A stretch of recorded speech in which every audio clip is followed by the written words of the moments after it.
বীরভূমের প্রভাবশালী তৃণমূল নেতা অনুব্রত মণ্ডলকে ঘিরে ফের নতুন আইনি জটিলতা তৈরি হয়েছে। টাকা নিয়ে প্রাথমিক শিক্ষকের চাকরি না দেওয়ার অভিযোগে সিউড়ি থানায় মামলা রুজু করে তদন্ত শুরু করেছে পুলিশ।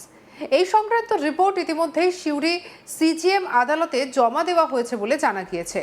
মামলায় অনুব্রত মণ্ডল, জীবনকৃষ্ণ সাহা সহ মোট 6 জনের নাম রয়েছে। অভিযোগ 2017 সালে চাকরির প্রতিশ্রুতি দিয়ে অর্থ নেওয়া হলেও অভিযোগকারীরা শেষ পর্যন্ত চাকরিতে যোগ দিতে পারেননি।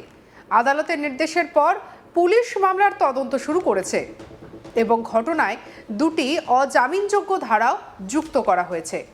এই ঘটনাকে ঘিরে রাজনৈতিক মহল এবং প্রশাসনিক স্তরে নতুন করে চর্চা শুরু হয়েছে। টাকা নিয়ে চাকরি না দেওয়ার অভিযোগে অনুব্রত, জীবনকৃষ্ণ সহ 6 জনের বিরুদ্ধে তদন্ত শুরু হয়েছে। আরও একবার আইনি চাপে পড়লেন বীরভূমের তৃণমূল নেতা অনুব্রত মণ্ডল। টাকা নিয়ে প্রাথমিক শিক্ষকের চাকরি পাইয়ে দেওয়ার প্রতিশ্রুতি ভঙ্গের অভিযোগে সিউড়ি থানার পুলিশ মামলা রুজু করে তদন্ত শুরু করেছে। এই বিষয়ে সিউড়ি সিজিএম আদালতে রিপোর্টও জমা দিয়েছে পুলিশ।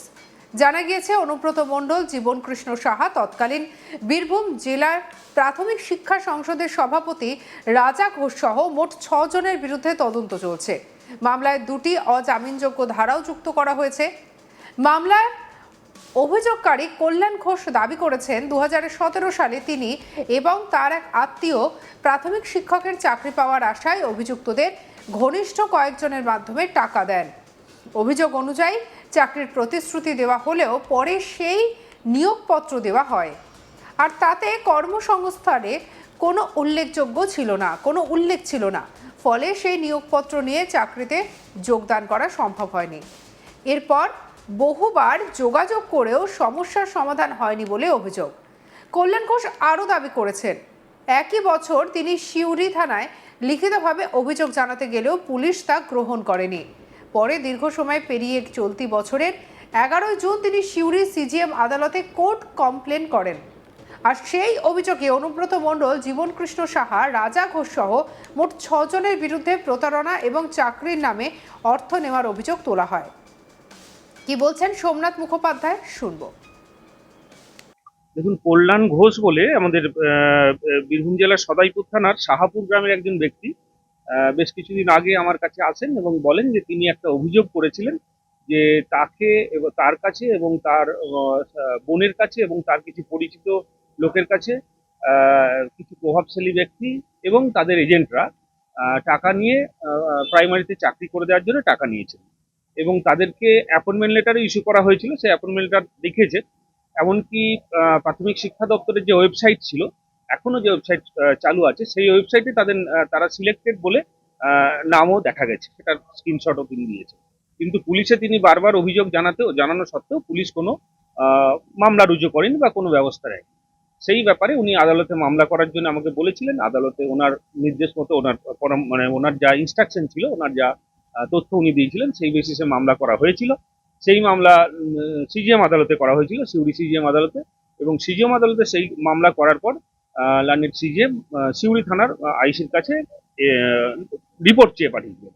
রিপোর্ট চেয়ে পাঠানোর পর আইসি নড়ে চড়ে বসেছেন বীরভূম জেলার পুলিশ, বীরভূম থানার পুলিশ, সিউড়ি থানার পুলিশ, এবং একটা মামলা রুজু হয়েছে। সেই মামলাটার নাম্বার হচ্ছে সিউড়ি পিএস কেস নাম্বার 454/26, যেটা 17/7/26-এ রুজু হয়েছে মামলাটা। এবং সেখানে আসামি অন্যান্য যারা আছে তাদের মধ্যে রয়েছেন শ্রী অনুব্রত মণ্ডল, জীবনকৃষ্ণ সাহা, যিনি মুর্শিদাবাদ জেলার বড়োয়ার এমএলএ ছিলেন, এবং রাজা ঘোষ, যিনি সেই সময় চেয়ারম্যান ছিলেন সিউড়ি ডিপিএসসি। তাদের বিরুদ্ধে মামলা করা হয়েছে এবং অভিযোগপত্র এরপরে আপনারা অনলাইনে আপলোড হলে পেয়ে যাবেন, সেখানে বিস্তারিত বিবরণ লেখা আছে। আবেদনটা কোর্টের কাছে করেছিলেন যে পুলিশ আজ পর্যন্ত তার মামলা গ্রহণ করেনি বা কোনো মামলা রুজু করেনি। আদালত রিপোর্ট চেয়েছিলেন সিউড়ি থানায় আইসির কাছে। সিউড়ি থানা জানিয়েছেন যে 17/7, মানে জাস্ট 3 দিন আগে মামলাটা রুজু করা হয়েছে। তাহলে আদালতের নির্দেশে মামলাটা রুজু হয়েছে এবং সেই মামলা এখন তদন্ত শুরু হচ্ছে। প্রত্যেকে এই মামলাতে আসামি হিসেবে তাদের বিরুদ্ধে অভিযোগ করা হয়েছে। এখানে ধারা আছে 420 ধারা, এবং মানে ধরুন প্রতারণার ধারা তাকে, এবং 500, হ্যাঁ 406 ধারা, মানে তার বিশ্বাস ভঙ্গে দেয়। 34 আছে, যেহেতু অনেকজন আসামি আছে, সবাই মিলে এই একই অপরাধ সংগঠিত করেছেন, সেই জন্য 420, 406।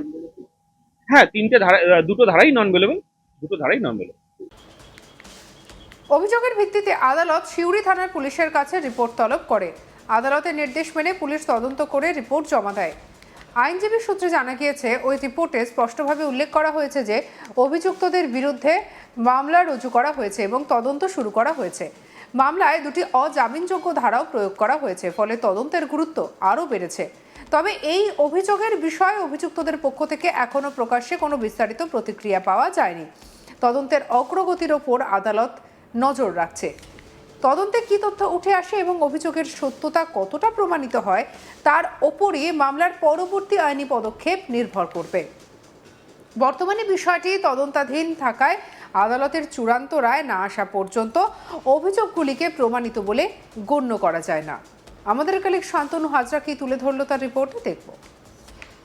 তো পন্থী তৃণমূলে গিয়েও রেহাই মিলছে না মমতার প্রিয় ক্রেস্টোর। আবারও কিন্তু অনুব্রতর বিরুদ্ধে কিন্তু নিয়োগ দুর্নীতি মামলাকে কেন্দ্র করে অভিযোগ দায়ের হয়েছে এবং এই অভিযোগে বলা হচ্ছে কি যে অভিযুক্ত কি বলছেন, অভিযুক্তের আইনজীবী প্রায় এই বিষয়ে বিস্তারিত জানিয়েছেন। সাথে সাথে জানা যাচ্ছে যে অভিযুক্ত 2017 সালে চাকরি পাইয়ে দেওয়ার নাম করে অনুব্রত ঘনিষ্ঠ তার আত্মীয় এই অভিযুক্তর কাছ থেকে টাকা নিয়েছিল চাকরি পাইয়ে দেওয়ার নাম করে, এবং সে কিন্তু চাকরি পায়নি, উল্টে সেই টাকা কিন্তু ফেরতও তিনি পাননি। কিন্তু দেখা গিয়েছে সেই সময় তিনি যখন সিউড়ি থানায় অভিযোগ দায়ের করতে গেছিলেন, তারপরে দেখা যায় পুলিশ তাকে তার অভিযোগ কিন্তু গ্রহণ করতে নারাজ ছিল। রীতিমতোই দেখা গিয়েছিল যে এই চলতি বছরের জানুয়ারি মাসে আবার কিন্তু একটি অভিযোগ দায়ের হয়। সেই অভিযোগ নিষ্ক্রিয় ভূমিকায় পালন করছিল, কিন্তু সরকারের ক্ষমতা পালাবদলের পর রীতিমতোই আবারও এই মামলা কিন্তু সক্রিয় হয়ে উঠেছে এবং এই মামলা কিন্তু সিউড়ি আদালতেও উঠেছে। আদালতের আইনজীবী এ প্রসঙ্গে বিস্তারিত জানিয়েছেন।